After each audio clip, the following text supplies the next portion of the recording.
za, zo, zu, s. Zi, ze, za, zo, zu, s. Ya.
Here is an explanation of this warm-up for advanced singers, and please excuse the leaf blower. There is always a leaf blower in the YouTube video, I think. I began with panting and F, and I do that to get in touch with the breath, of course, but also I find it relaxes any tension that I might carry in the tummy. Some people do, and I'm one of these people, so relaxes that. I then went on to a semi-occluded vocal tract exercise, and I did that on a and I don't believe actually that it's necessary to buy straws. Just use it's the same. Then on to oo, which I'm doing, of course, to attract the head voice. I'm a classical singer with strong crossover ability, so I'm focusing always on my classical sound, and the crossover has to fit into that, which is why I focus on ooh, I focus on the head voice. I then went on to the dog whimpering, and I do that to get in touch with the core. And it also, again, ensures that my support is there, because the can't be achieved unless there's enough support there. It's also a great form of nasality to add to the mix of the sound. I then went down to chest. Marchesi, in her book of singing exercises, refers to the need for us to practice consonants. So I love doing mi, me, ma, mo, mu, zi, ze, za, zo, zu, vive, adding different consonants into the mix to practice those.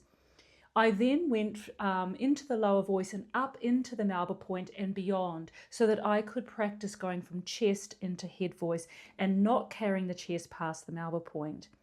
I then refocused myself on the head voice before I went into staccato. And of course, the staccato is for agility, it's for support, it's for onset. And I think I went up to a top C in that exercise.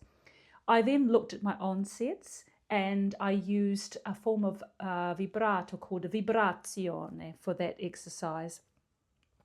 I then focused on agility. And again, it all goes back to the breath. It goes back to flexible, unforced breathing. I then quickly threw in one of the Marchesi exercises. I love using Marchesi, Dame Nellie Melba's book, The Melba Method, the Garcia books. I love using them so that I'm never bored with my scales. So I threw in the exercise, I think it's number 23 from the Marchesi book.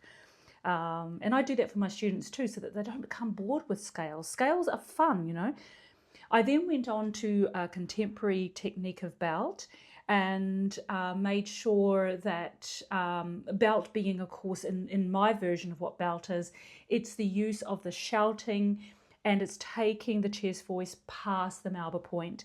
And I believe belting should be done only as a form of extreme expression. The majority of the time, I believe we should adhere to what Melba said about the use of the chest voice above E flat.